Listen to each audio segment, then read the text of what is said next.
Disclaimer, ang kwentong ito ay kathang-isip lamang at hango sa mga lumang alamat, kwentong bayan, at mga paniniwala ng ating mga ninuno.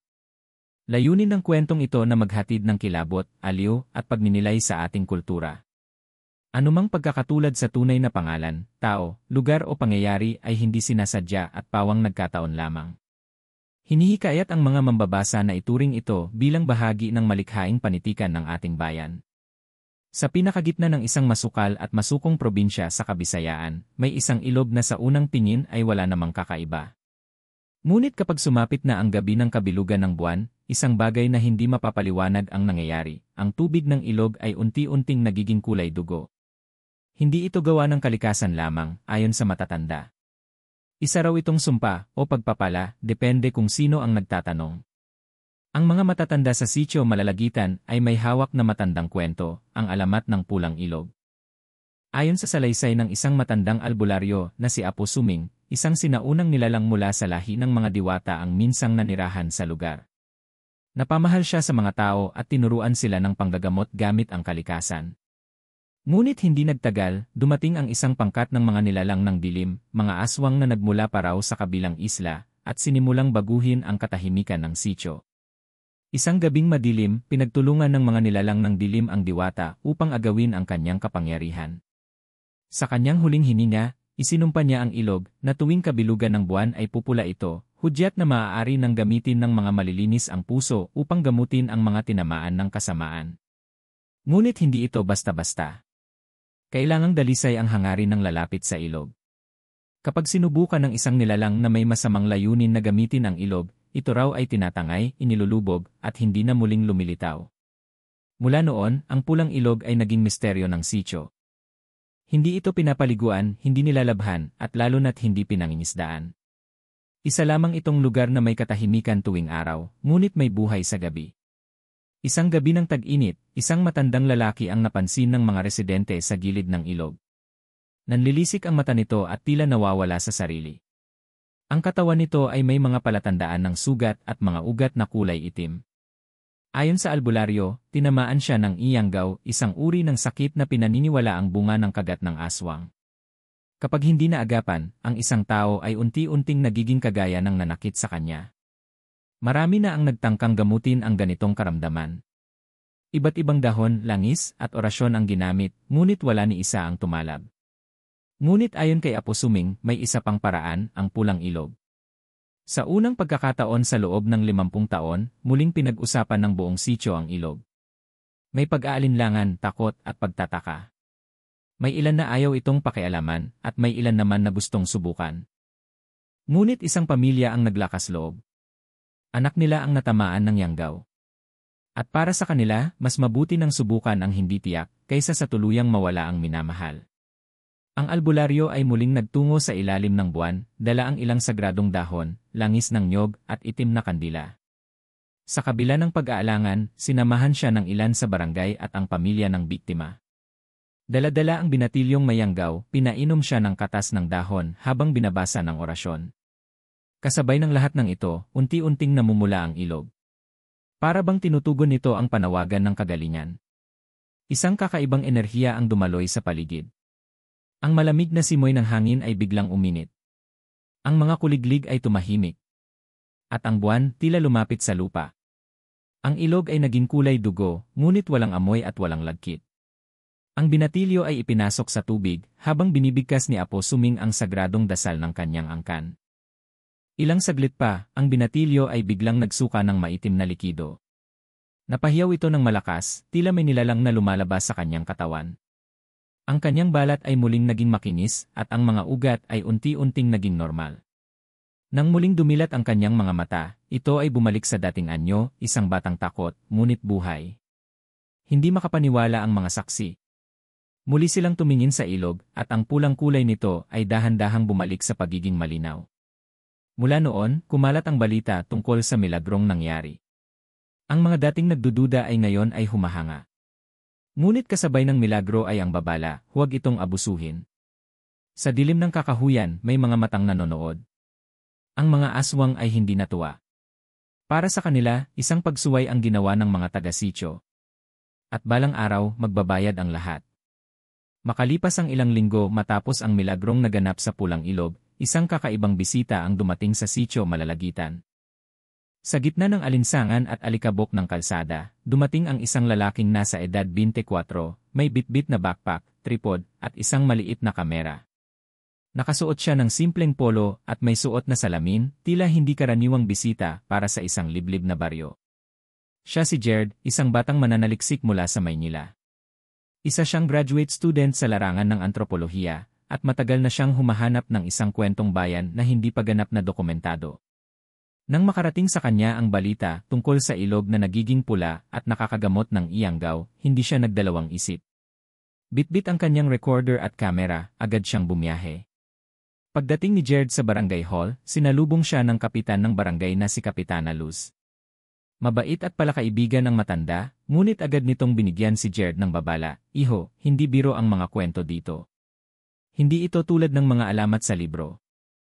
May mga bagay kang makikita na baka hindi mo kayanin ipaliwanag sa siyensya." Ngunit matibay ang loob ni Jared. Hindi siya basta naniniwala, ngunit hindi rin siya ganap na nag-aalinlangan. Gusto lang niyang maunawaan, madokumento, at masaksihan ang kultura ng isang baryong tila naiwan ng modernisasyon.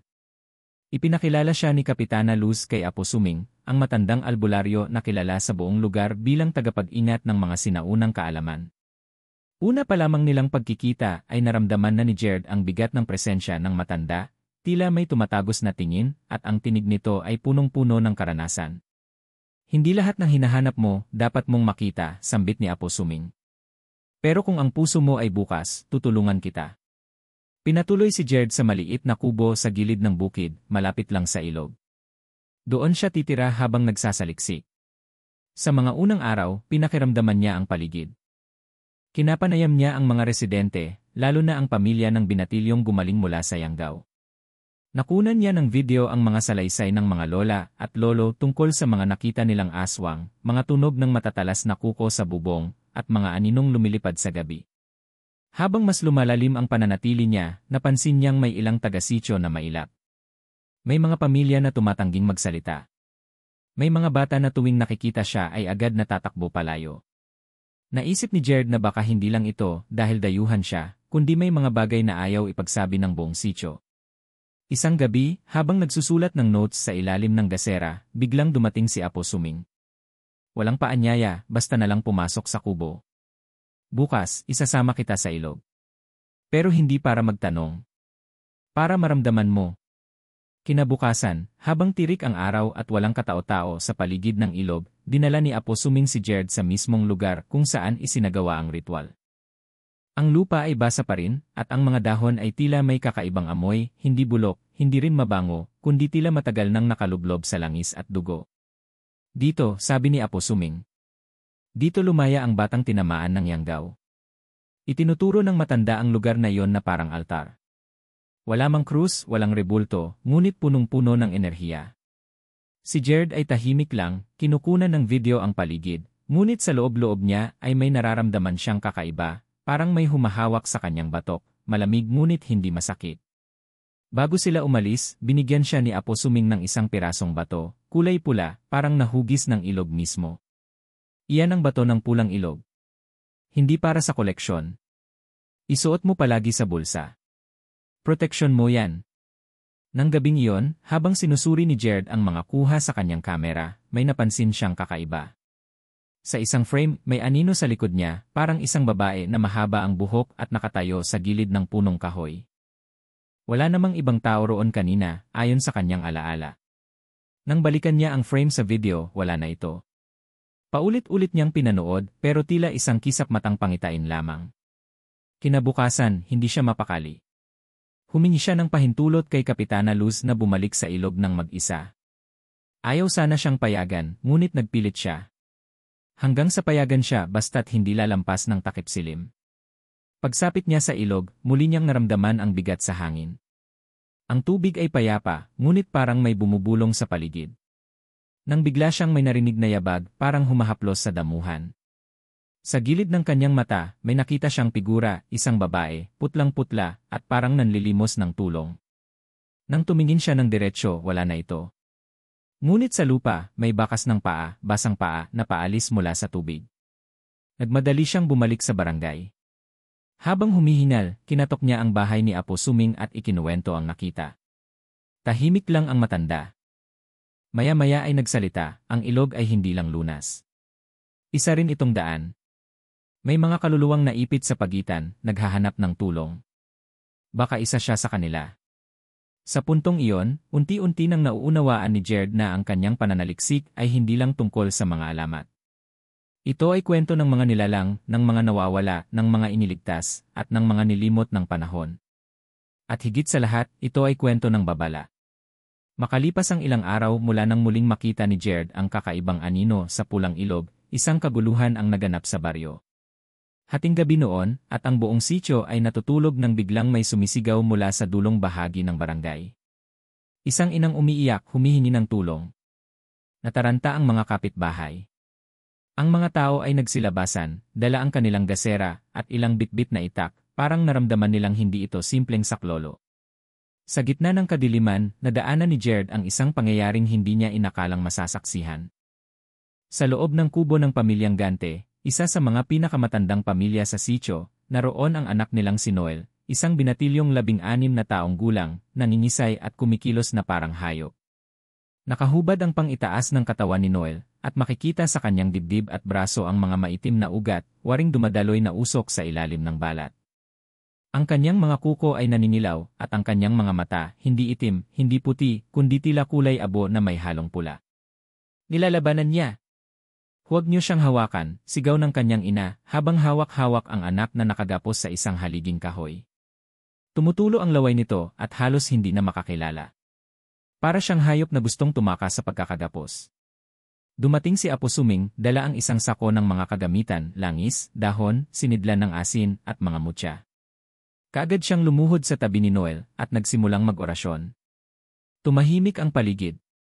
Kahit ang mga kuliglig sa kakahuyan ay tila nanahimik. Pinakiusapan ni Apo Suming ang mga tao na bumuo ng bilog, isa itong sinaunang gawain upang magsilbing proteksyon laban sa masasamang espiritu na maaaring lumabas mula sa katawan ng biktima. Si Jared, bagamat takot, ay nanatiling malapit. Naka-on ang kanyang recorder pero hindi na niya naiisip ang dokumentasyon. Ang tanging gumugulo sa kanyang isip ay, ito na ba ang tinatawag nilang yanggaw? Ayon kay Apo Suming, ang yanggaw ay hindi simpleng sakit. Isa itong uri ng pagpasa ng pagkatao mula sa isang aswang patungo sa isang normal na tao. Hindi ito tulad ng simpleng kagat. Ito ay isang uri ng sumpa, dahan-dahang binubura ang orihinal na pagkatao ng biktima, at ipinapasok ang likas na kasamaan ng nilalang ng dilim. Minsang makagat o malagyan ng laway ng aswang ang isang tao, unti-unti na itong magbabago. Magsisimula ito sa pananakit ng ulo, pananaginip ng kakaiba, at paglakas ng pangamoy sa mga bagay na hindi inaamoy ng tao, tulad ng dugo. Susunod ang mabilis na pagkasira ng emosyonal na balanse, galit, takot, panlalabo ng damdamin. Hanggang sa isang araw, gigising na lamang ang biktima na hindi na siya ang siya. Si Noel ay nasa kalagitnaan ng pagbabagong ito. Ano ang pwede nating gawin? Tanong ng ina. Nanginginig ito habang yakap-yakap ang bunso niyang anak. Mabigat na ang yanggaw sa loob niya, sagot ni Apo Suming. Kailangan natin siyang dalhin sa ilog, sa pulang ilog, bago sumapit ang ikatlong gabi mula nang siya'y tamaan. Kung hindi, tuluyan na siyang magiging isa sa kanila. Tumindig si Kapitana Luz. Pero Apo, alam nating may panganib kapag ginamit muli ang ilog. May mga mata sa kakahuyan. Hindi natin alam kung ano nang binabantayan ng mga nilalang na yon. Tumingin si Jared sa paligid. Ang mga residente ay tila pamilyar sa panganib. Wari may pinagdadaanan na silang trauma. Ngunit walang nagsalita ng pagtutol. Kinaumagahan, inihanda ng buong barangay ang ritual. Ibinabad si Noel sa damo na may langis ng nyog at halamang gamot na tanging si Apo Suming lamang ang may alam kung paano gamitin. Pinainom siya ng katas ng dahon ng kamangyan na pinapaniwalaang nagpapalabas ng masamang enerhiya sa katawan. Nagdesisyon ang ilan sa mga kabataan na tumulong sa pagbubuhat sa katawan ni Noel. Si Jared ay kasama sa grupo, dokumentado niya ang bawat hakbang, ngunit hindi para sa siyensya lamang, kundi dahil nararamdaman na rin niyang bahagi na siya ng kwento. Bago sila tumungo sa ilog, muli silang binilinan ni Apo Suming, sa loob ng ilog, huwag kayong magsasalita ng masama. Huwag kayong matatakot. Huwag kayong tititig sa tubig ng matagal. At anuman ang marinig niyong tinig huwag niyong sasagutin. Dinala nila si Noel sa gitna ng ilog. Kabilugan ng buwan. Muli, unti-unting namumula ang tubig. Para itong nabubuhay, tila may espiritu sa ilalim ng tubig na gumagalaw, sumasabay sa ritmo ng orasyon ni Apo Suming. Habang nilulublob si Noel sa tubig, nagsimulang manginig ang buong paligid. Ang mga puno ay tila sumasayaw sa ihip ng hangin na malamig at may dalang kaluskos. May mga alinggaw-ngaw na naririnig si Jared, mga bulong na hindi niya maintindihan, tila wikang matanda na. Nakatingin siya sa tubig nang biglang isang imahe ang lumutang. Hindi ito malinaw, ngunit parang mukha ng isang babaeng nakapikit, nasa ilalim mismo ng ibabaw ng tubig. Napaatras si Jared. Hindi niya sinabi sa iba ang nakita niya, ngunit nanatili siyang nakamasid. Biglang nagsuka si Noel ng kulay itim na likido. Para itong usok na naging tubig. Kasabay nito, ang kanyang mga mata ay unti-unting bumalik sa normal na kulay. Ang kanyang katawan ay napahiga, nanginginig, ngunit wala na ang mga ugat na maitim. Tumigil ang hangin. Ang ilog ay muling naging malinaw. Si Apo Suming ay napaluhod sa pagod. Ligtas na siya, mahinang sabi ng matanda. Ngunit hindi pa ito tapos. Mas marami ang magagalit ngayon. Mas marami ang magbabalik. Muling umalinggaw ang boses ng ilog. Hindi ito tunog ng tubig, kundi parang tinig ng matandang babae, umiiyak, humihiling ng tulong. At sa mga matang nakamasid mula sa kakahuyan, may isang pares ng mata na pula ang liwanag, nagbabadya ng paghihiganti. Pagsapit ng sumunod na gabi, payapa ang paligid ng sitio malalagitan, ngunit ang katahimikan ay tila may itinatagong tensyon. Parang may mga matang nakatingin sa bawat anino, at ang hangin ay mabigat, mabagal, at may halong lamig na hindi pangkaraniwan. Lahat ng dumalo sa ritual ng nakaraang gabi ay tahimik, waring ayaw pag-usapan ang mga nasaksihan. Maging si Jared, na sanay sa pag-interview at pagtatanong, ay napilitang magpahinga sa kubo niya ng walang imik, pagod at puno ng tanong sa isipan. Ngunit may isang bagay na malinaw sa lahat, gumaling si Noel. At kung totoo ngang gumaling siya mula sa tinatawag nilang Nyanggaw, ibig sabihin, may bisa talaga ang pulang ilog. Isang bagay na pilit itinatanggi ng modernong mundo, ngunit hindi maitatanggi ng mata't pandama. Kinabukasan, bumisita si Jared sa pamilya Gante. Nakaupo na si Noel sa papag, payat ngunit malinaw na ang isipan. Tahimik siyang nakatingin sa malayo, ngunit may liwanag na sa kanyang mga mata. Pinilit ni Jared na hindi magtanong, ngunit ang ina ni Noel ang kusang nagsalita. Hindi namin alam kung anong tumulong sa amin, kung si Apo Suming, ang ilog, o ang diwata. Pero isa lang ang alam namin, totoo ang sumpa. Totoo rin ang lunas. Tumango si Jared. Ngayon lamang siya nakaramdam ng takot na hinaluan ng pananampalataya. Takot sa hindi niya kayang ipaliwanag, at pananalig sa isang bagay na hindi tinuturo sa eskwelahan. Pagdating ng dapit hapon, muling tinipon ni Apo Suming ang ilan sa mga taga-sitio. Ngunit hindi na para sa isa pang pagpapagaling, kundi para sa pasasalamat sa ilog, isang ritual ng pagtanaw ng utang na loob na ginagawa lamang tuwing may gumaling sa pamamagitan nito. Ang ganitong ritual ay mas tahimik kaysa sa mga nauna. Wala itong sigawan, wala ring marami ang nakikibahagi. Iilan lamang ang pinapayagang sumama, karaniwan ay ang pamilya ng gumaling, ang albularyo, at ang tagapangalaga ng ilog na hanggang ngayon, hindi pa nakikita ni Jared. Gabi na nang sila ay tumungo sa pulang ilog. Si Jared, bagamat hindi imbitado, ay pinayagan ni Apo Suming na sumama. Kailangan mong makita ito, Anya. Dahil hindi lang ito dokumento. Bahagi ka na ngayon ng kwento. Pagdating nila sa gilid ng ilog, mapapansing unti-unti na naman itong namumula, kahit wala pang ginagawa ang mga tao. Para bang alam ng ilog na muli itong tatawagin. Ang mga bituin sa langit ay animoy kumukurap sa iisang direksyon, at ang buwan, buong buo, ngunit natatakpan ng manipis na ulap. Ipinwesto si Noel sa isang banig sa gilid ng ilog, habang si Apo Suming ay nagsimulang magsaboy ng asin sa paligid. Isa-isa ring inilagay ang mga kandilang itim, puti, at berde, bawat isa ay may simbolikong kahulugan, proteksyon, kaliwanagan, at kalikasan. Pagkatapos ay inilabas ni Apo Suming ang isang maliit na palayok na may lamang pulang likido. Ayon sa kanya, ito ay galing sa pinaghalong katas ng halamang sagrado sa bundok, at isang patak ng dugo ng hayop na isinakripisyo sa unang ritual dekada na ang nakalipas. Magsisimula na ang dasal. Tahimik ang lahat. Si Jared ay nanonood sa likod ng mga punong kawayan, naka-on ang kamera, ngunit hindi gumagalaw. Tila ayaw niyang gambalain ang presensya ng paligid. Habang binibigkas ni Apo Suming ang sinaunang orasyon, wikang wala sa libro, pinamana pa ng kanyang ninuno, biglang may ihip ng hangin. Hindi malakas, ngunit may dalang samyo ng mga bulaklak, kahoy, at usok. Kasabay nito, ang tubig sa ilog ay hindi lamang pumula, ito'y nagliwanag. Parang may sinag na nanggagaling sa ilalim nito. Lumuhod si Noel sa gilid ng ilog at pinaghugasan ng tubig ang kanyang mukha. Nang tumingala siya, may ngiti sa kanyang labi. Isang ngiting puno ng pasasalamat, ngunit may luha sa mata. May boses akong narinig, bulong ni Noel. Isang babae. Sabi niya, bumalik ka lang kung kailangan mo ako. Napatingin si Apo Suming kay Gerd. Narinig mo ba yon? Tanong ng matanda. Tumanggo si Gerd.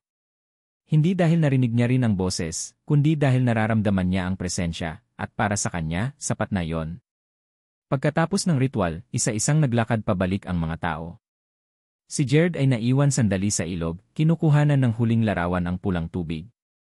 Ngunit sa kanyang likuran, may narinig siyang yabag, hindi mabigat, kundi magaan, parang paa ng isang babae. Paglingon niya, wala namang tao. Ngunit sa mismong ibabaw ng tubig, may piraso ng puting bulaklak na lumulutang. Parang alay. Parang paalala. Nang makabalik sila sa sitio, sinalubong sila ng ilang residente. Marami ang nag-aabang ng resulta, at nang marinig nila na tahimik at mapayapa ang naganap, isang uri ng himala muli ang naipasa sa buong bayan. Ngunit sa kabila ng pasasalamat, may mga usap-usapan na nagsisimula sa likod ng gabi, hindi natuwa ang mga nilalang ng dilim, bakit sunod-sunod ang gumagaling, baka sinusubukan na tayong patahimikin ng ilog dahil may mas malaki pang panganib. At sa kabilang dulo ng sitio, sa ilalim ng anino ng mga punong mangga, isang matandang babae na halos hindi na lumalabas sa araw ay biglang bumigkas ng orasyon. Hindi ito dasal. Ito ay pagtawag. Sa kanyang harapan ay isang palanggana ng tubig. At sa loob nito, unti-unting namumula kahit hindi iyon ang pulang ilog. Ang sitio malalagitan, na dati tahimik at halos malimot ng panahon, ngayon ay naging sentro ng usap-usapan. Mula sa mga karatig baryo ay may mga tsismis na nagsimula ng kumalat, may milagrosong ilog daw, nakapagpapagaling raw ng sinasapian, may albularyong muling bumuhay sa sinaunang kaalaman. Ngunit sa likod ng mga kwento ng himala at lunas, ay may mga matang mapanood at pusong naglalagablab sa galit. Sa pinakaliblib na bahagi ng gubat, sa isang sirasirang kubo na nilulumot na ng panahon, naroon ang isang matandang babae, si Lola Sening, pinaniniwala ang tagapangalaga ng mga nilalang ng dilim. Siya ay isa sa pinakamatandang aswang sa rehiyon, hindi na basta tao kundi bahagi na ng kabubatan, ng gabi, ng takot. Matagal na siyang hindi lumilitaw sa mata ng karaniwang tao. Ngunit tuwing may nagaganap na pagbabagong lumalabag sa kasunduan ng liwanag at dilim, tuwing may tumutulig sa batas ng kadiliman, siya ay nagigising. Sa isang gabi matapos ang ritual ng pasasalamat sa pulang ilog, tinipon ni Lola Sening ang ilan sa kanyang mga anak. Hindi sila ordinaryong tao. Sa anyo, sila'y mukhang mga normal na taga-baryo, mga tahimik, magalang, at kilala sa komunidad bilang masisipag. Ngunit sa ilalim ng balat ay mga nilalang na handang dumukot, dumila, at lumapa kapag inutusan. Ang kanilang pulong ay ginanap sa ilalim ng puno ng balete. Hindi sila sumisigaw. Walang apoy. Tanging mga mababang tinig, tila alon ng hangin, at mga mata na kuminang sa dilim. Naibalik ang ilog sa buhay. Ilan sa ating mga biktima ay naagaw na. Iyan ay isang kasalanan sa ating lahi, bulong ni Lola Sening habang dinidilaan ang dulo ng kanyang itim na daliri. At ang matandang albularyo ang batang dayo sila ang may sala. Isang aswang na mukhang matandaring lalaki ang lumapit. Si Kamulong, ang tagapag-ugnay ng mga aswang sa kabilang baryo. Matagal na tayong hindi kumikilos. Pinabayaan nating maghilom ang baryo. Pero kung muling gagamitin ang pulang ilog laban sa atin, dapat tayong bumawi. Dapat tayong bumisita sa gabi, sabay ngiti ng mapanlinlang, at lumabas ang dila na mahaba't malagkit. Sa kabilang banda, si Gerd ay abalang-abala sa pagsusuri ng mga footage na kuha niya sa ilog. Napansin niyang sa bawat eksena ng ritual, laging may itim na anino sa pinakadulong bahagi ng kanyang lens. Hindi ito anyong tao. Wala rin ito sa mismong eksena, kundi parang sinasadya ng kamera. Sa bawat pag-adjust ng contrast at liwanag, mas lumilinaw ang hubog, tila isang nilalang na may pakpak, ngunit hindi ibon. Nang ipakita niya ito kay Apo Suming, napalalim ang buntong hininga ng matanda. Sinusubaybayan na tayo. Hindi mo sila kinukunan. Inaanyayahan mo silang makita ka. Paano po yun? Tanong ni Jared. Sa mga nilalang na gaya nila, ang pagkilala ay paanyaya. Ang paningin ay parang tawag. Kapag nakita mo sila, alam nilang interesado ka. At hindi nila basta-basta tinatantanan ang mga mata ng may tanong. Hindi naglaon, isang pangyayari ang yumanig sa buong sitio. Isang batang babae ang nawala, si Lina, 8 taong gulang, huling nakita malapit sa gubat. Nang gabing iyon, dumaluyong ang ulan. Wala ni isang bituin. Parang tinakpan ng gabi ang buong kalangitan. Nabuhay muli ang takot ng mga residente. Muling kumatok ang albularyo sa bawat pinto. At si Jared, bagamat hindi taga rito, ay mas lalo pang naging malapit sa bawat pamilya. Pakiramdam niya, hindi na siya nanonood. Bahagi na siya ng digmaan. Kinabukasan, natagpuan ang tsinelas ni Lina sa gilid ng ilog, basang-basa, may bahid ng putik, at sa likod nito may marka ng kuko, mahaba, mas malalim kaysa sa kayang gawin ng tao. Ang tubig ng ilog ay nanatiling malinaw, ngunit sa gitna nito ay lumulutang ang isang itim na dahon, isang senyales na mayroong masamang enerhiya sa paligid. Nagdesisyon si Apo Suming na magtawag ng panibagong ritual, hindi para sa lunas kundi para sa pagtatanggol. Kailangan nilang tawagin ang espiritu ng ilog upang humingi ng basbas, proteksyon, at hilingin na ilayo ang sitio sa kapahamakan. Ngunit may babala si Kapitana Luz, kung gagawin natin ito, binubuksan natin ang digmaan.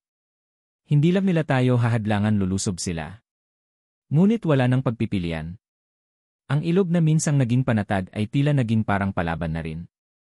Ang katahimikan nito'y may tinatagong galit. Tila nananabik sa muling pag-agos ng kababalaghan.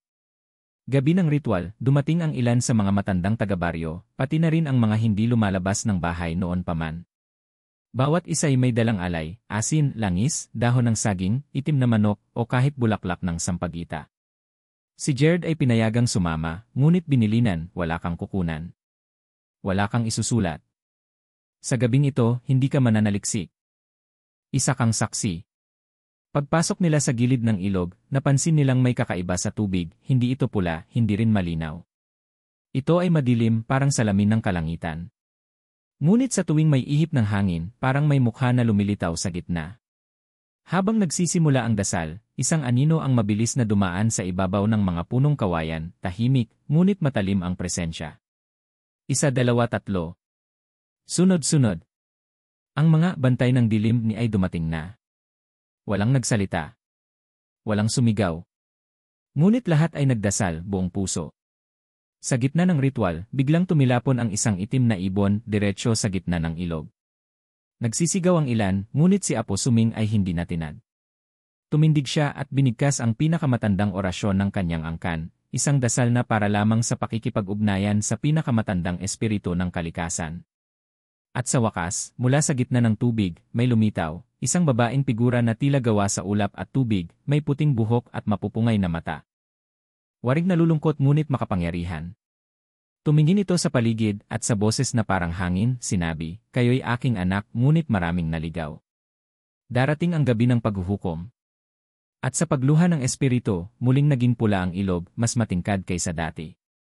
Habang umaagos ang tubig, isang nilalang ang tahimik na sumusunod sa daloy nito, isang nilalang na hindi matibag ng orasyon, hindi napapaamo ng dasal, ang panganay na anak ng kadiliman, at siya ay paparating. Makalipas ang ritual na ginanap sa pulang ilog, hindi na naging kagaya ng dati ang sitio malalagitan. Ang mga mata ng mga residente ay laging nakamasid sa dilim, ang mga pinto ay nilalagyan na ng krus ng abo, at ang mga kandila ay hindi na pinapatay kahit anong oras ng gabi. Nag-iba ang hangin, tila mas malamig, mas mabigat, at mas mabagsik ang dampi sa balat. At sa kabila ng lahat ng ito, tahimik si Apo Suming. Mas madalas na siyang nagkukulong sa kanyang kubo, abala sa pagdarasal at paggawa ng mga anting-anting. Si Jared naman ay patuloy na nagdodokumento, ngunit mas naging maingat. Hindi na siya basta-basta nagpapakita ng kamera, at mas pinipili niyang makinig kaysa magtanong. May pakiramdam siya na may malalim pang lihim ang baryong ito, isang kasaysayang matagal nang ibinaon sa katahimikan. Isang hapon, habang inaayos niya ang kanyang mga kagamitan sa loob ng kanyang kubo, may kumatok. Isa itong matandang babae na halos hindi niya pa nakikita mula nang dumating siya sa sitio. Nakasuot ito ng telang itim at may dalang supot ng bayabas. Inanyayahan niya si Jared palabas at naglakad sila patungo sa isang matandang silong ng isang lumang bahay sa gilid ng kagubatan. Dito, isiniwalat ng matanda ang isang kwento na hindi pa naririnig ni Jared sa kahit sinong residente, bago pa naging pulang ilog ang ilog na yan isa. Yang lugar kung saan isinasagawa ang mga ritual ng kasunduan sa pagitan ng tao at ng mga nilalang ng dilim. Noon may kasunduan. Tuwing 3 taon, may isang batang lalaki o babae ang ihahandog hindi upang patayin, kundi upang pagsamahin sa lahi ng gabi. Sa paraang ito, hindi nilulusob ng mga nilalang ang sityo. Kapalit ay katahimikan. Nagulantang si Jared sa narinig. Handog? Para saan? At sino ang pumayag sa ganito? Tumulo ang luha ng matanda. Ang mga ninuno namin. Sapagkat noong panahong iyon, walang makakapigil sa mga aswang. Walang gamot, walang dasal. Kaya nakipagkasundo kami. At ang kasunduang iyon, pinutol ni Apo Suming. Ipinagtaka ni Jared kung bakit hindi kailanman binanggit ng albularyo ang ganitong kasaysayan. Ayon sa matanda, si Apo Suming ay isa sa mga anak ng taong ibinigay noon bilang alay. Ngunit sa halip na tuluyang maging nilalang ng dilim, siya ay iniligtas ng kanyang ina, isang manggagamot na tumakas at nagtago sa kabundukan. Si Suming ay pinalaki sa ilalim ng mga orasyon, pinag-aral ng lihim na agham ng albularyo, at sinanay upang balang araw ay balikan ang sityo at wakasan ang kasunduan. At iyon nga ang kanyang ginawa. Pagbalik niya, sinunog niya ang mga sagradong kasulatan ng aswang at ibinaon sa ilalim ng pulang ilog ang orasyon ng pagputol sa kasunduan. Subalit, gaya ng inaasahan may kabayaran. Mula noon, ang mga nilalang ng dilim ay nagsimulang dumukot, kumain, at manira. Ang pulang ilog ay naging tagapagligtas, ngunit naging parusa rin sa mga hindi tapat sa layunin nito. Ang matandang babae ay nagsalita muli, ang ilog ay buhay. Hindi ito basta tubig. Isa itong nilalang na nakakulong. At bawat paggagamot na isinasagawa sa ilalim nito ay binabayaran ng kanyang enerhiya. Ngunit kapag naubos ito magiging daan na naman ito ng pagbabalik ng dilim. Nanginginig ang kamay ni Jared habang itinatala ang lahat ng kanyang naririnig. Tila nagliliwanag ang katotohanan sa gitna ng gabi, ang milagro ay may kapalit. At ang kapayapaan ay pinaghirapan ng dugo at takot. Makalipas ang ilang araw, ipinatawag ni Apo Suming si Jared sa kanyang bahay. Tahimik ang matanda, ngunit halatang may dinaramdam. Narinig ko na pinuntahan ka ni Manang Iday. Hindi nagsalita si Jared, ngunit tumango. Hindi ko ikinuwento ang lahat dahil hindi pa tamang panahon. Ngunit ngayong nakita mo na, dapat mo na ring malaman ang isa pang lihim, inilabas ni Apo Suming ang isang lumang kahon na yari sa kahoy ng santol. Nang buksan niya ito, lumitaw ang mga piraso ng mga sinaunang anting-anting, may mga simbolo ng araw, buwan, at mga mata. Sa gitna nito, may isang malaking pulang bato, tila buo mula sa pinatigas na dugo. Ito ang puso ng pulang ilog. Ito ang dahilan kung bakit may milagro. Ngunit ito rin ang sinisinta ng mga nilalang ng dilim. Dahil kung makuha nila ito maibabalik nila ang buong puwersa ng gabi. Nang mga sandaling iyon, muling nanlamig ang paligid. Sa labas, may narinig silang huni ng kuwago, hindi ordinaryo, kundi paulit-ulit, tila may ipinababatid. Maya-maya'y isang sigaw ang umalingaw-ngaw sa dulo ng sityo. Isa na namang biktima ang dinukot. Muling nagtipon ang mga tao. Sa harap ng barangay hall, hinarat sila ni Apo Suming. Hindi na tayo maaaring maghintay. Kailangang ilipat ang puso ng ilog sa lugar na hindi ito makukuha ng kadiliman. Ngunit kailangang may magbantay. May kailangang magsakripisyo. Nagkatinginan ang lahat. Tahimik. Walang gustong magsalita. Hanggang sa isang tinig ang sumambulat, ako na po. Si Jared. Kung totoo ang lahat ng ito, kung totoo ang ilog, ang puso nito, at ang kasunduan, hayaan niyong ako ang magdala ng puso palayo. Hindi ako taga rito. Wala silang koneksyon sa akin. Kaya baka hindi nila ako masundan. Nagprotesta ang ilan, ngunit sa dulo, pumayag din sila. Kaya't isang misyon ang itinakda, sa loob ng 3 gabi, kailangang ilabas ang puso ng ilog mula sa sityo, itawid sa kabilang bundok, at ilibing sa ilalim ng pinakamatandang punong saging, isang lugar na hindi nararating ng anino. Ngunit habang sila'y naghahanda, may nakamasid na nilalang sa anyong aso, na may pulang mata. At ito'y nagsimulang tumakbo pabalik sa gubat, dala ang balita, nagalaw na nila ang puso. Panahon na para lusubin ang sityo. Hindi pa man sumasapit ang 8:00 ng gabi, ramdam na ng buong sityo malalagitan ang bigat ng hangin, tila may darating na bagyo, ngunit hindi ulan ang kinatatakutan ng mga tao.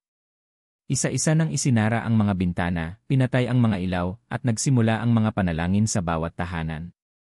Sa gitna ng katahimikan, tanging mga aso ang walang tigil sa tahol, na para bang may dumarating na hindi nakikita.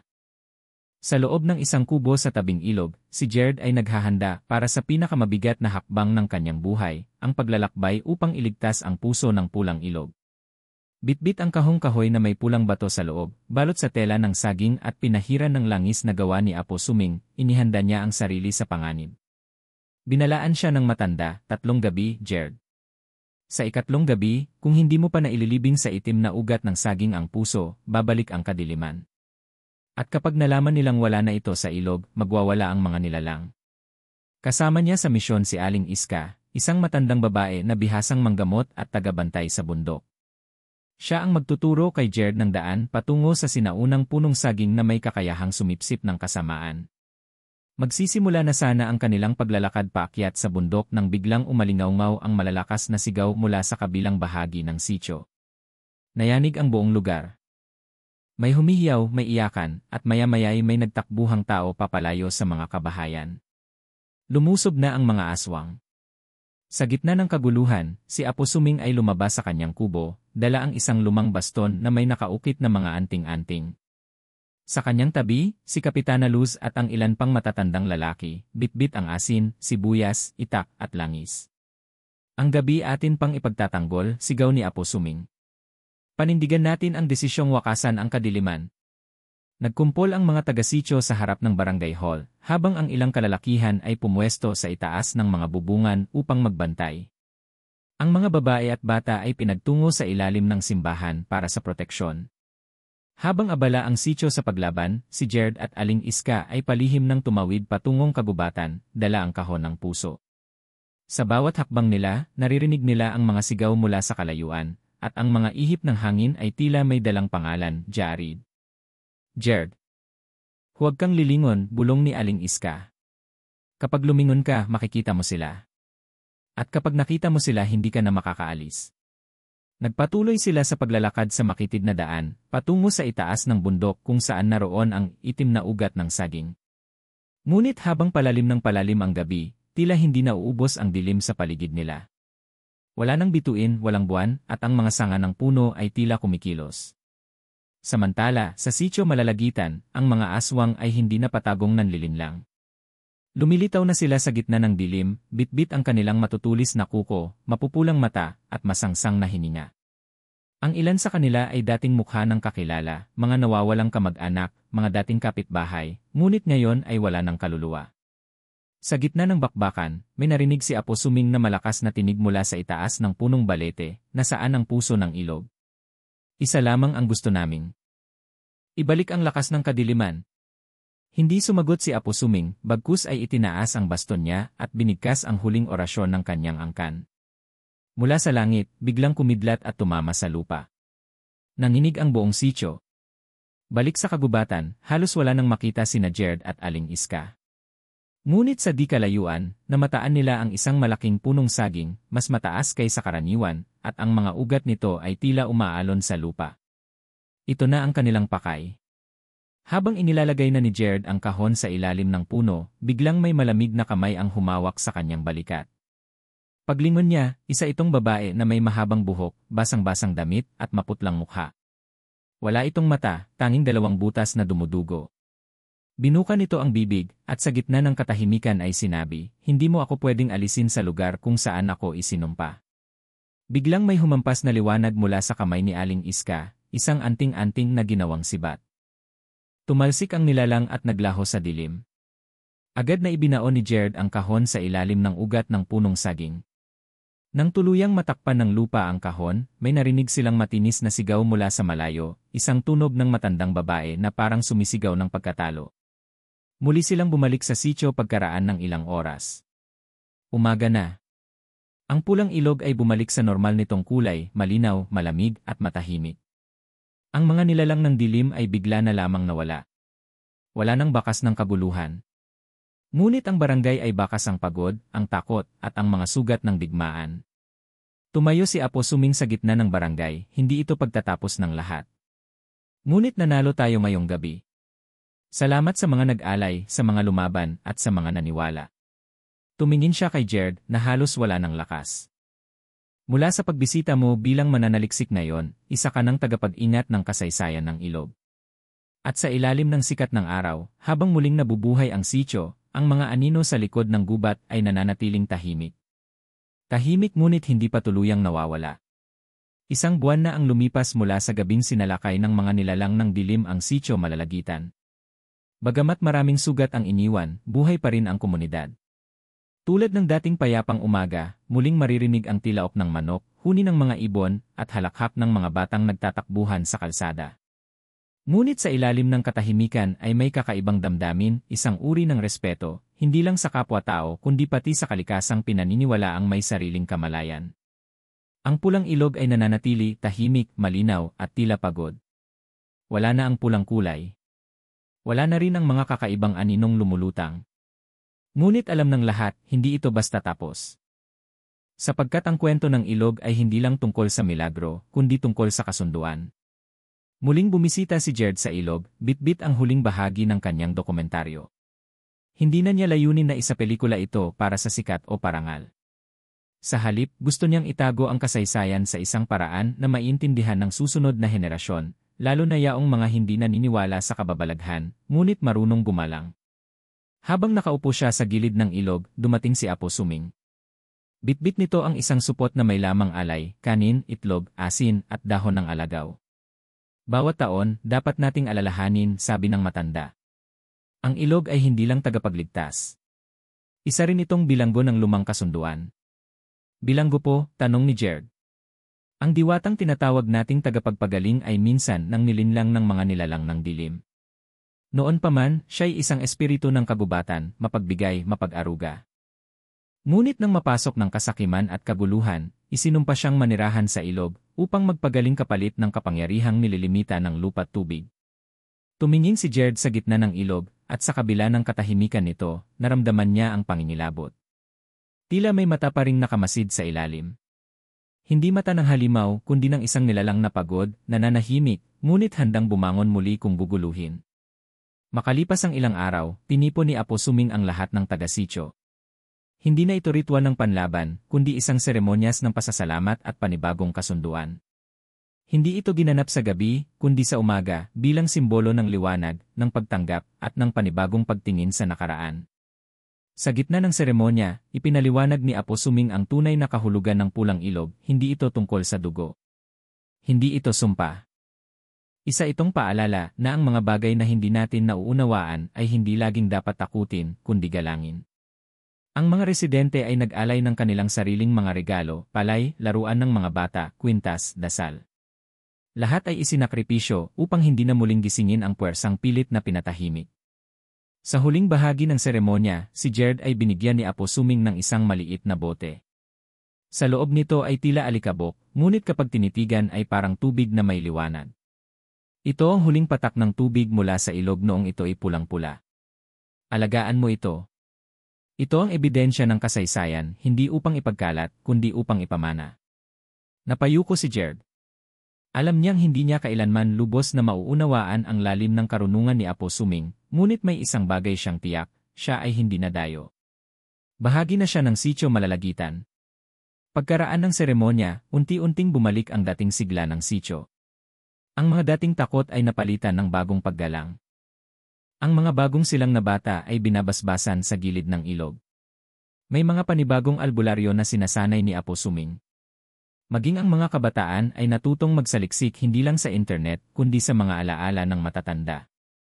Ngunit sa gitna ng pagbabagong ito, si Jared ay nagdesisyong lisanin ang sitio makalipas ang 2 buwan. Hindi dahil siya ay hindi naligtas, kundi dahil may mas malaking layunin siyang kailangang gampanan, ang maging tagapagdala ng kwento sa ibang lugar.